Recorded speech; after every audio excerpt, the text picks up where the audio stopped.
Good afternoon, everybody.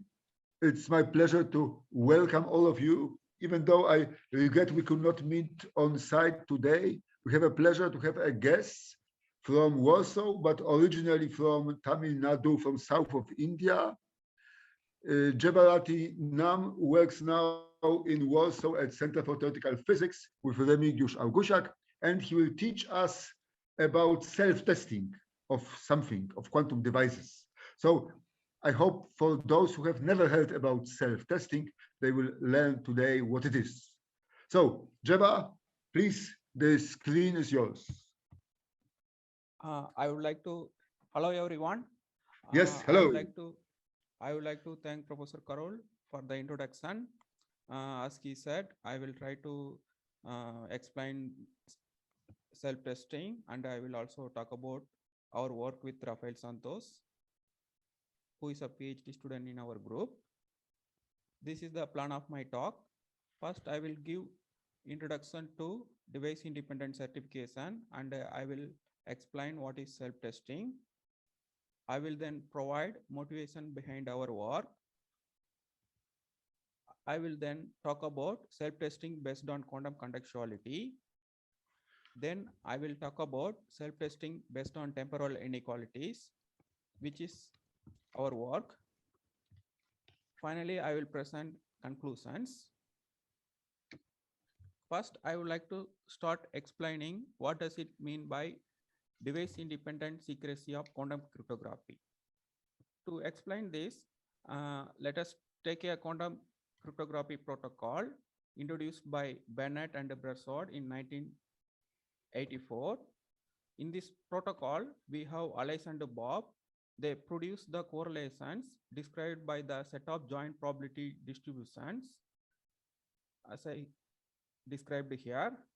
So Alice obtains output A when choosing a measurement setting X. Bob obtains output B when choosing some measurement setting Y. These inputs takes value 0 or 1. These set of joint probability distributions are obtained by measuring two-dimensional quantum systems with the settings X and Z. This X and Z refer to the poly X and Z measurements. So we take a qubit system and measure this poly X and Z measurements and produce this set of joint probability distributions. BB84 protocol distributes perfect correlations when the settings are equal. This means that Alice and Bob choose the same settings, then they will observe perfect correlations. This means their measurement outcomes will be same. This protocol distribute no correlation when the measurement settings are different. Alice chooses measurement setting either measurement of X or Z. Bob also choose measurement of either X or Z. When their measurement settings are same, they will observe the perfect correlations. Otherwise, they observe no correlations. Such correlations are secure provided that the quantum degrees of freedom are under good control. This means that this BB84 correlations, if it arises from the qubit system, then it has secrecy. For instance, BB84 correlation can be obtained by measuring the 2-qubit maximally entangled states using these poly X and Z measurements.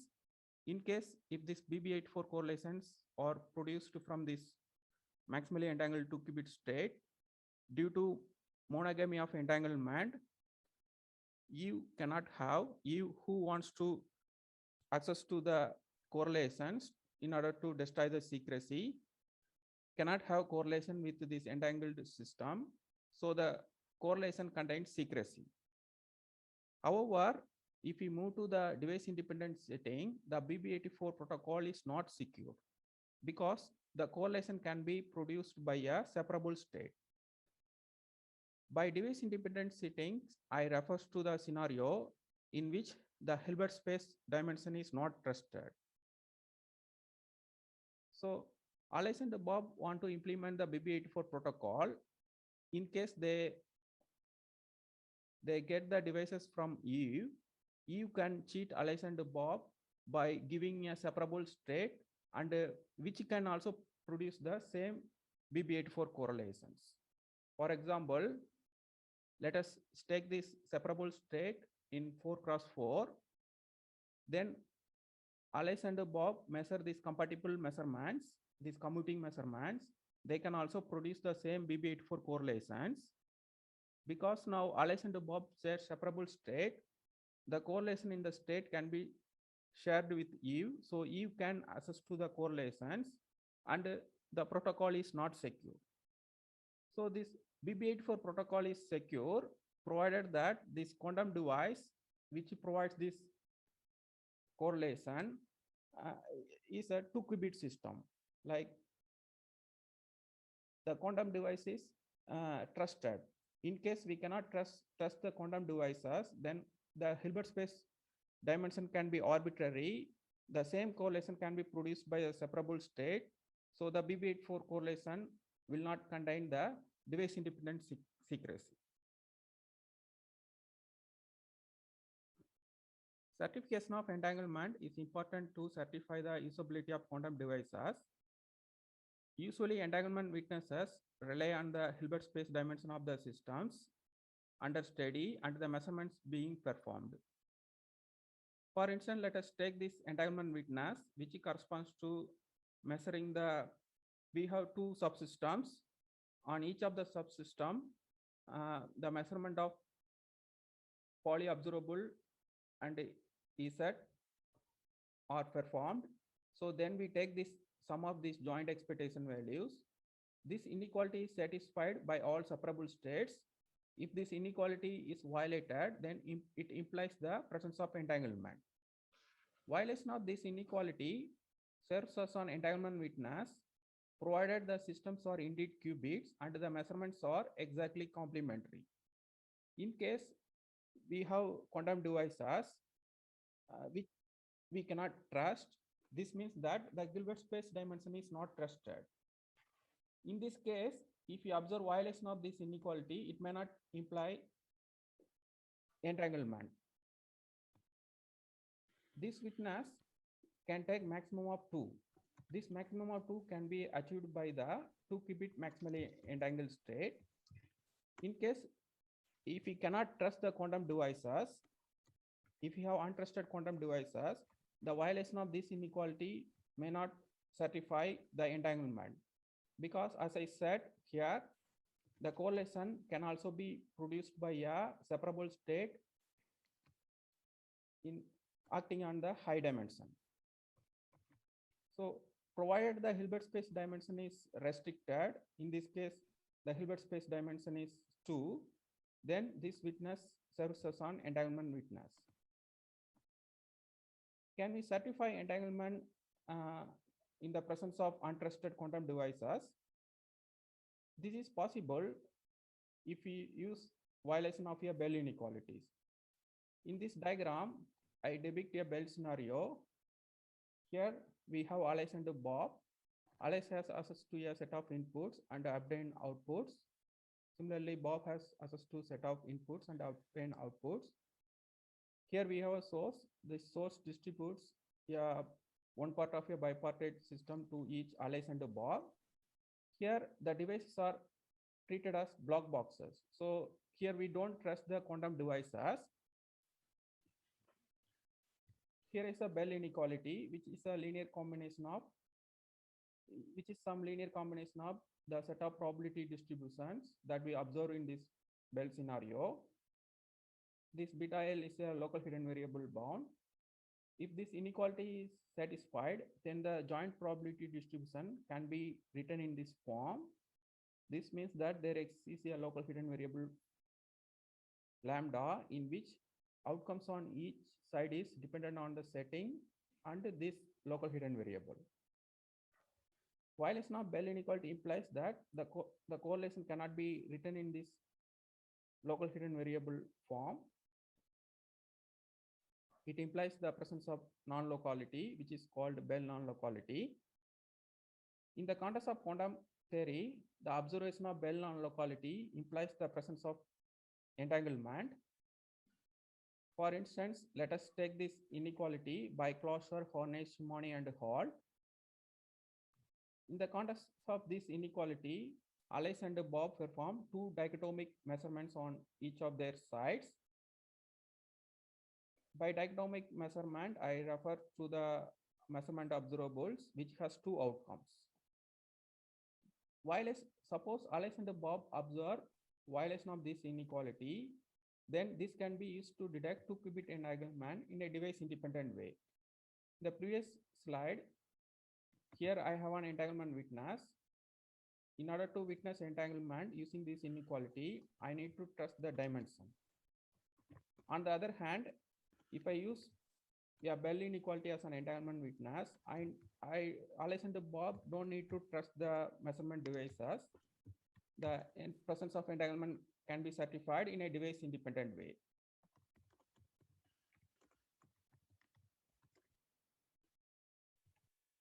If you observe violation of a Bell inequality, it implies the presence of entanglement. Now, let us consider the task of self-testing. Self-testing is a phenomenon which can be observed in a Bell test. From self-testing, we can not only certify entanglement, we can also certify which entangled state and set of quantum measurements has been used in the experiment. Self-testing of quantum system was formally introduced by Myers and Yeo in this Quantum Information and Computation journal in the year 2004 in the context of quantum cryptography. As I was discussing previously, if you have BB84 protocol, it does not have device-independent secrecy. If you trust the quantum devices, then the BB84 protocol has secrecy. So in this paper, they were concerned with device-independent secrecy of BB84 protocol. So here, their goal is to certify the two-qubit entangled state in a device-independent way. For this purpose, they consider the set of correlations, which are these joint probability distributions for 3 settings on each side. So this set of joint probability distribution are obtained from the two-qubit maximally entangled state for these settings in which Alice and Bob use measurement of poly X, Z, and X plus Z divided by square root of 2. Now they ask the question whether observing these statistics in the Bell scenario can be used to certify this two-qubit entangled state and this set of measurements in a device-independent way. They found that this two-qubit maximally entangled state and this set of measurement can be certified in a device-independent way. This means that this state and the measurement can be certified up to a certain level of equivalence. I will now explain what does it mean by this equivalence. Because we are in the device-independent scenario, the measurement statistics are unaffected by the local changes of basis. We can add ancilla to physical system and the measurement act trivially on the ancilla systems. We can change the action of the observables outside the support of the state. One can locally embed the state and operators in a larger Hilbert space.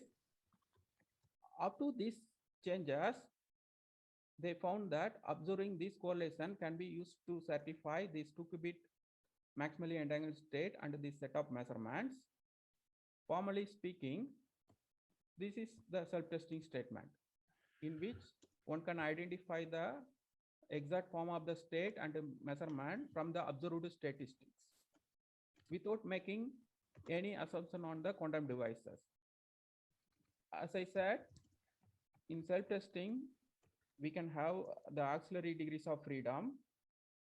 In case we observe the above mentioned correlations, this implies that the Alice's measurements can be written in this form. If you look at this equation, we have this identity acting on Hilbert space HA dash. So this is some auxiliary Hilbert space of arbitrary dimension, and there exists a two-dimensional Hilbert space.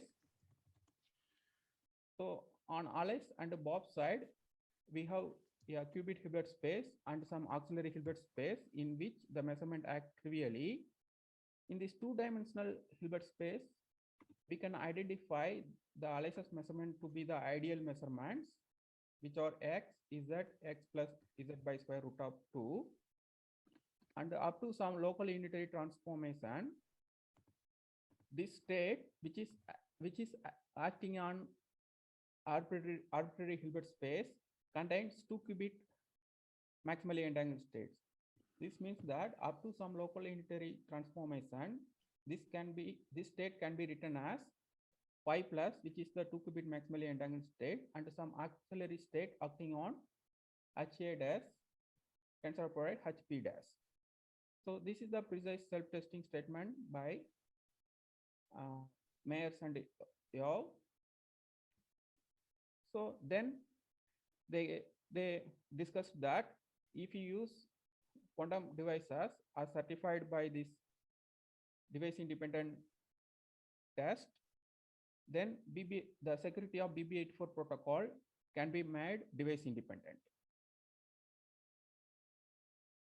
The goal of self-testing is to have device independent characterization of quantum devices. That is, the goal is to certify the quantum state and the measurements in a Bell scenario in the presence of untrusted quantum devices. In the previous example, I talked about self-testing based on the set of probabilities. One can also show self-testing based on maximal violation of a particular Bell inequality. I will provide an example of self-testing based on Bell inequality now. So for this purpose, let us consider this Bell inequality given by equation number 3. This corresponds to a Bell scenario in which Alice performs 2D outcome measurements. Bob performs 2D outcome measurements. The Alice's measurements are denoted by A1, A2. Bob's measurements are denoted by B1, B2. So these measurements are D outcome measurements. Here we have this sum over K running from 1 to D minus 1. In the measurements, we have this power. So we take this power in order to certify high dimensionality. These Bell inequalities are tailored for the maximally entangled two qubit states. So this Bell inequality was introduced by these authors, Salavrakos, Agasiak, Sturov, Vitek, Athene, and Pyranio, in order to be maximally violated by any maximally entangled two qubit state. Now the question is whether this Bell inequality can be used to self-test maximally entangled state in any dimension. This was answered by Sarkar, Saga, Kanevsky, and Agasiak in this paper, which was published in this year 2021. Let us introduce this matrix as ZD, which is diagonal matrix with the elements 1, omega, and so on, until omega to the power D minus 1. This omega is the dth power of unity, and let us consider this matrix defined by TD. In case of qubit, suppose if this D is equal to 2, this will be our poly Z matrix. This will be our poly X matrix. So these are unitary matrices and define valid observables. If you use this observable on Bob's side, for some appropriate observable on Alice's side, the maximally entangled two qubit state can be used to violate this inequality maximally. Suppose we observe the quantum bound, which is beta q equal to 2 times D minus 1 of the above inequality. This implies that measurement of Bob can be written in this form given by equation number 5, and the measurement of Alice can be written in this form given by equation 6. As I explained previously, when providing the self-testing statement, we have to take into account of these auxiliary degrees of freedom. So we have auxiliary system in which Bob's measurement are trivially. So I put identity here. And on Bob's side, we have a d-dimensional Hilbert space in which we can identify the form of measurements to be ZD and TD. Similarly, this Alice's measurement can be written in this form. On the auxiliary system, the measurement act trivially, as well as the state contains two qubit maximally entangled state. This means up to local unitary, the state leading to the maximally, the state leading to the maximal quantum annihilation of the inequality is equal to phi d plus, which is maximally entangled two qubit state times some auxiliary state. So this is an example of self-testing statement based on Bell inequality. So now the question is that in self-testing, we try to make precise statement about state and measurements from the maximal quantum annihilation of the Bell inequalities, whether such statements itself useful. Self-testing can be used for self-testing quantum random number generation, in which we can use self-testing statement to certify the amount of randomness in the quantum measurements.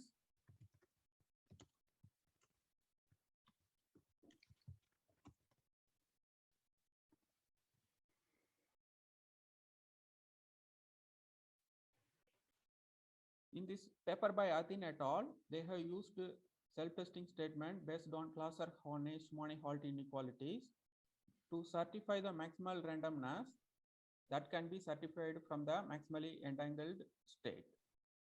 Self-testing based on Bell inequalities has also been extended to one-sided device independent scenarios in which measurements on one side is trusted and the other side is untrusted.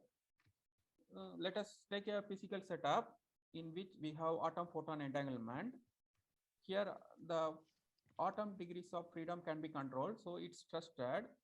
On the other hand, the photon degrees of freedom may not be controlled, so it is untrusted. In this context, if you use quantum steering inequalities, we can certify entanglement in a one-sided device independent scenario, one-sided device independent way. In this work, we have proposed self-testing of any pure entangled state with the minimum number of measurements based on quantum steering inequalities, and we related it to optimal randomness certification in one-sided device independent scenario. Self-testing can also be used to characterize the structure of the set of quantum correlation, which is useful for foundations of quantum mechanics. I will now provide motivation of our work. Self-testing statement based on Bell inequalities or steering inequalities require preparations of composite quantum system and local measurements on them. This implies certain assumption on the quantum devices.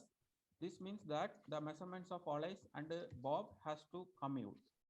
So this is ensured by the spatial separation between Alice and Bob. This provides limitations to certify quantum devices in certain scenarios. For example, if we have quantum entanglement between subsystem in which this subsystem cannot be spatially separated, then this violation of Bell inequalities cannot be used to self-test those quantum devices. So we have these questions. Quantum systems of prime dimension that are not capable of exhibiting non-local correlation, and quantum systems without entanglement or spatial separation between subsystems. How to self-test these quantum systems? These quantum systems cannot be self-tested by Bell inequalities. So whether we can adopt any other approach. So in order to self-test such quantum system, self-testing based on non-contextual inequalities has been proposed. From a particle point of view, such self-testing would be useful for certifying quantum devices for quantum computation, because computation generally happens in a local manner. So when it comes to quantum computation, uh, we have to deal with quantum devices as single systems. We cannot treat it as um, quantum systems having two subsystems which are spatially separated. So this Jabbar, scenario is useful for sorry, quantum cryptography. When it comes to computation, which generally happens in a local manner, can we certify such quantum devices? Jabbar, can you hear me? Yes. Yes. So a simple question, just to clarify. Look, you are talking about self-testing of a given state, or you talk about self-testing of a system, or for a given system fixed, you can try to self-test a given state of the system, how it is.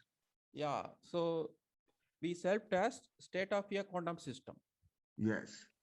Okay, but then you can self-test, for instance, a given state like Bell state of two-partite, two-qubit system, yes, or some Right. other states. Yeah. So we have various Bell inequalities.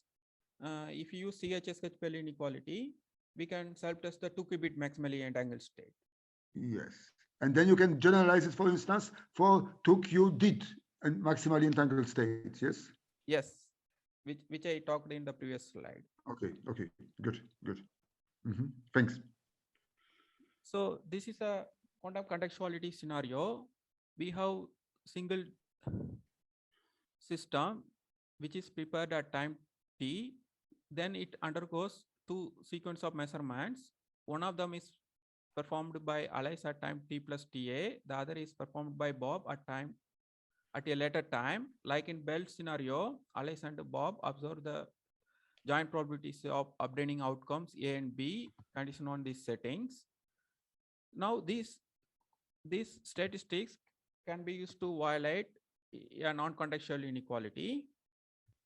In this paper, based on a set of non-contextual inequality, self-testing of a Q-treat state and measurement has been shown. The motivation is to devise methods to certify quantum devices for quantum computation. Self-testing based on quantum contextuality assumes compatibility between the measurements that are measured sequentially to demonstrate contextuality. In order to get rid of this assumption, suitable inequalities have been explored for self-testing of the relevant states and measurements. Graph states are an important class of multi-ported resource states for quantum computation and quantum network protocols. Two-qubit graph state and quantum measurement of Majorana fermions have been self-tested based on quantum contextuality. So in our work, we want to ask how to self-test any graph state and the relevant quantum measurements which can demonstrate quantum contextuality without requiring a spatial separation between the subsystem and invoking the compatibility assumption. I will now try to explain quantum contextuality. Let us consider this Price-Mermin square. Here we have 3 rows and columns. The measurements are denoted by P14, P15, and so on. The measurement that share the common subindex are commuting. This means the measurements in this each row and column commute. The measurement of these observables on a 2-qubit system can be used to demonstrate quantum contextuality. By quantum contextuality, it means that if you try to give non-contextual value assignments to these observables, then it will lead to contradiction. This contradiction can be captured by the violation of a non-contextual inequality, which I have given here in equation number 9. Here we have this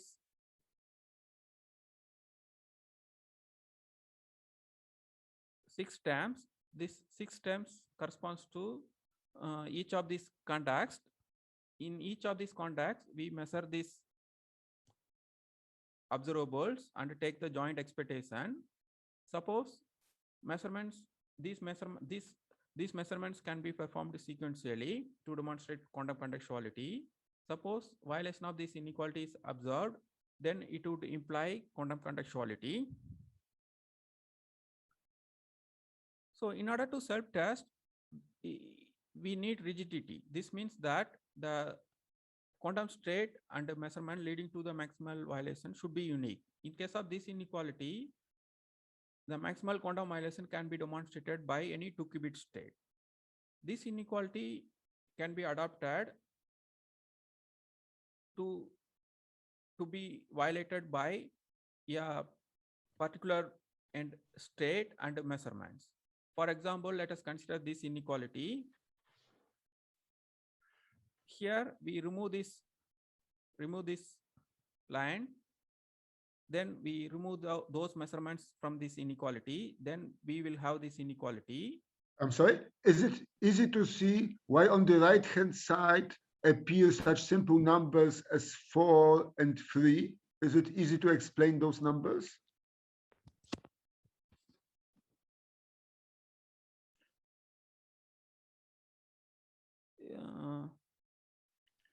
In standard equality, you have 2, yes? CHSH inequality. Here right. You have 3 and 4. Right. So like if you take each row and column, the measurements should be commuting. So in order to denote the commuting measurements, I have chosen the sub-index so that if a sub-index is shared, the measurements are commuting. For example, if you take this P14 and P24, we have common sub-index, so the measurements are commuting. Yes. So this is for the convenience, I have chosen this sub-index. So, this I see, but a question was how to get, is it simple to explain why the number 4 appears here in equation 9? Yeah, number 4 here, the right, okay. Yes. So this is a non-contextual, so this is a bound on this inequality under non-contextual hidden variable model. Suppose we try to give non-contextual value assignment to these measurements, then this inequality is upper bounded by 4. So if I try to, so these are dichotomic measurements, it can take value either +1 or -1. So this way, if you assign value and maximize it, it will be 4. So it can take 1, this can take 1, this can take 1, this can take 1, this can take 1. So finally, this will take -1. So I have 4. So this is like local hidden variable bound. Here, this 4 denotes the non-local hidden variable bound. I see. And the next one, you get 3, yes? Because you have like 3 positive. No, why it is now 3? Ah, yes, because you have 4 positive and 1 negative term, yes? So you have 4 minus 1 is 3. 3, yes, exactly. Okay, yes, thanks. So this is like generalization of this CHSH2, yes? Because then it was 3 minus 1 is 2. Right. Okay, thank you. Yes, so I'm fine, thank you. So Caballero et al. Consider this non-contextual inequality to demonstrate quantum contextuality using spatial and spin degrees of freedom of single neutrons. So when it comes to implementing quantum contextuality, we do not require a spatially separated subsystems. It can be demonstrated by using single systems. However, the maximum quantum violation of this inequality is achieved by a 2-qubit maximally entangled state. This quantum contextuality witness has been used to self-test the behavior of a Majorana fermion system solely from the statistics of measurement outcomes. I will now explain how observing the maximum quantum violation of this inequality implies self-testing. Suppose maximum quantum violation of this inequality is obtained, then each of these joint expectation take value +1, assert for the third one. This implies that the state leading to the maximal violation is eigenvector of the measurement operator in this way, because in each context the measurements commute. We can obtain identities such as like this: P1 acting on the the measurement P14 acting on the state psi is equal to measurement P15 acting on the state. Using such identity, one can show that the measurement P14 and P25 anti-commute on the support of the state, and the measurement P15, P24 anti-commute on the support of the state. So this is the constraint that we obtained from the maximal violation of the non-contextual inequality. Now the question is that whether using this constraint, we can identify the exact form of the state and the measurement. For this purpose, we consider a subspace which is spanned by these four vectors. So this is a four-dimensional subspace in our whole Hilbert space. It can be shown that this V dash is invariant subspace. This means that we take any measurement used in the non-contextual inequality. We take any measurement used in this non-contextual inequality and act on this subspace, then the subspace will be invariant. Now consider the measurement operators restricted onto this subspace, which I denoted here. The presence of invariant subspace implies that the measurement projected onto the subspace anti-commutes. So earlier here I specified that the measurements anti-commute on the support of the state. Then I introduced this invariant subspace. Because of the presence of invariant subspace, the measurement restricted onto the subspace also anti-commute. This anti-commutation relation allow us to conclude that the measurements, the P14 restricted onto the subspace, can be written in this form. You see, here I have Z, here I have Z, they anti-commute, then I have here identity. Similarly, from this anti-commutation relation, I can write the measurement in this form. This identification of the measurement operator restricted to the subspace together with this constraint implies that I can also identify that the state restricted onto the subspace is a 2-qubit maximally entangled state. So thus, by using the maximal violation of this non-contextual inequality, we can self-test this set of quantum measurements and this 2-qubit maximally entangled state. Our goal is to self-test the contextual resources without assuming the commutativity of measurements in each context. If you use non-contextual inequality, we have to assume that in each context, the measurements commute. Because the goal of self-testing is to certify the state and the measurements with the minimal assumptions, we want to get rid of this assumption of commutativity of measurements. For this purpose, we translate the non-contextual inequalities into temporal scenarios to self-test the contextual resources without making the assumption of commutativity in each context. In this paper, they have provided a unified approach to contextuality, non-locality, and temporal correlations. They highlighted the fact that the existence of a joint probability distribution as the common underpinning assumption behind Bell-type contextuality and a Liggett-Quirk type test. They also provided a procedure to translate contextual scenarios into temporal Liggett-Quirk type and spatial Bell-type ones. So I think that I have now less time, so I would like to skip some of the things. Yeah, so earlier I discussed that I used this non-contextual inequality to self-test the 2-qubit maximally entangled state and those measurement. Now the goal is to self-test those quantum state and measurements without assuming the compatibility of measurements in each of these contexts. So we extend this inequality to temporal scenario. This is our temporal inequality. The difference between the inequality given by equation 11 and equation 12 is that in equation 12, if you take the equation number 11, we have this term. In this term, we have permuted these two measurements. So we have this additional term. Similarly, we have this term, we permute the measurement, we get the additional term. So the difference between this inequality and this inequality is that we have additional two terms. Now, when observing the maximum quantum violation of this inequality, we don't make this assumption of commutativity,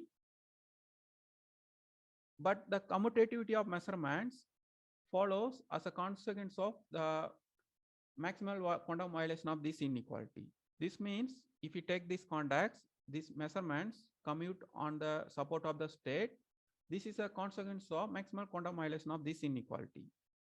The maximal quantum violation of this inequality also implies the presence of invariance of space. The presence of invariant subspace implies that the above such commutation relations are preserved in the subspace as well. This implies that the measurements restricted onto the subspace also commute in this way. So we can also self-test the contextual resource that I presented previously without assuming the assumption of commutativity. We also self-test the 3-qubit graph state based on non-contextual inequalities. Then we extend it to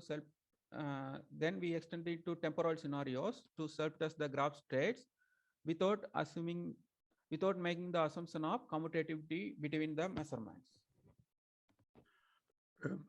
Yes, sorry. So this graph state, could you go up? This is just, it represents the known GHZ state, yes? Yeah, so if you take this graph state, up to local unitary, it is equivalent to the Greenberg-Horney-Selinger state. The triangle, the left one. Yeah, this left one, yeah. Yes, and the right one? Fully connected graph. This yes, and the right one? Yeah, this right one, I am not mentioning the stabilizers. So we write the stabilizer corresponding to the right one. Then we choose the state such that the state is stabilized by those measurement operators, right? So we have this vertex. Here we take x. Then for the connected vertex, we associate z. So that stabilizers would be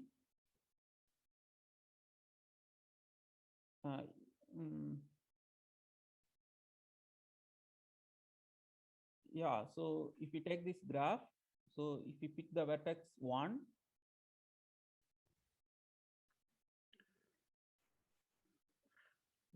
so then we x, then here is z, here then is z, then we put x here, we take z here. So then this will define stabilizer. The graph state associated with this graph state will be stabilizer of this stabilizers. So similarly, we can define stabilizer for this. The state will be the eigenstate of those stabilizers. Sure, but look, those two graphs are not isomorphic. This we see. But is it so that both graphs correspond to this equivalent state, equivalent to GHZ, or not? Yeah, so both these graphs up to some certain unitary, we can transform into GHZ state in case of 3-qubit. So in short, both graphs correspond to locally equivalent states, yes? Is it so? Right. Okay, thank you. So now we propose this non-contextual inequality to self-test the GHZ state. Measurement of these operators can be used to demonstrate maximal violation of this inequality. Now our question is that whether we can use it to self-test the GHZ state. So here we self-test the GHZ state without requiring the spatial separation between the subsystems, as well as without making the assumption of compatibility of measurements used in each of the term in this inequality. We then extend this non-contextual inequality to the temporal scenario by adding additional terms. Then by using this inequality, we self-test the GHZ state without assuming the compatibility between the measurements. So this is our self-testing statement. So if the maximal violation of this inequality is observed, then there exists an invariance of 8-dimensional invariance of space in which we have the 3-qubit GHZ state, and the measurements are those that violate this inequality maximally. So I would like to skip this outline of the proof. So I would like to move to the conclusions. Self-testing based on quantum contextuality is less device independent, and it is difficult to implement in practice because the measurements in each context should be commuting. In order to have measurements which are commuting in each of the contacts, it's very difficult. So, self-testing based on quantum contextuality is less device independent and it is difficult to implement in practice. Self-testing of certain contextual resources has been shown without assumption of commutativity. So this is our work.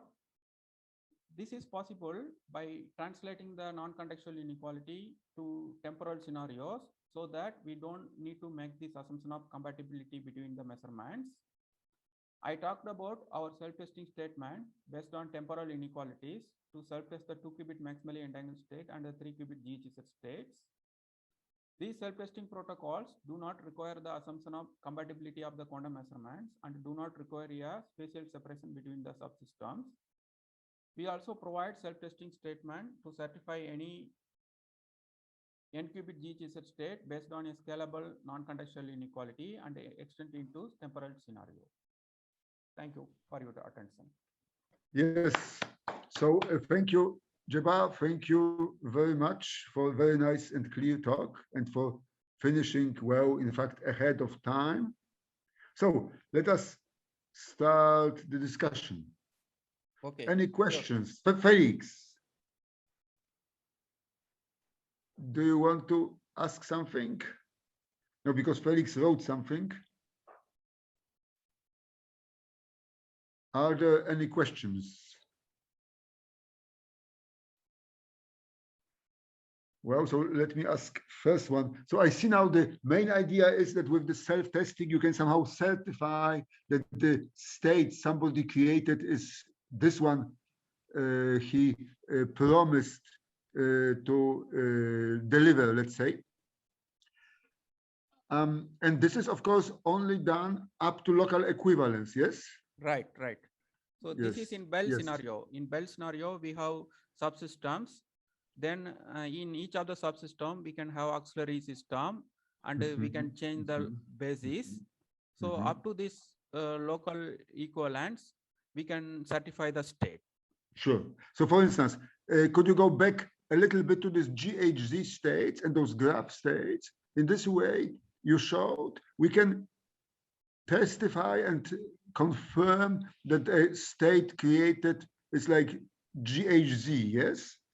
So for instance, yes, here, okay, no, maybe next slide, yes. So let's go down one slide.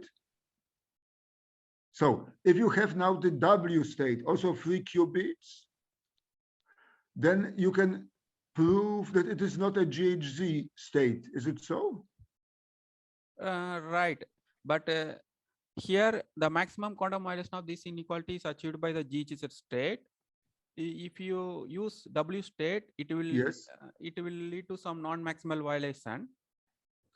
So we cannot certify it. No, but you can certify it is not a GHZ in this sense.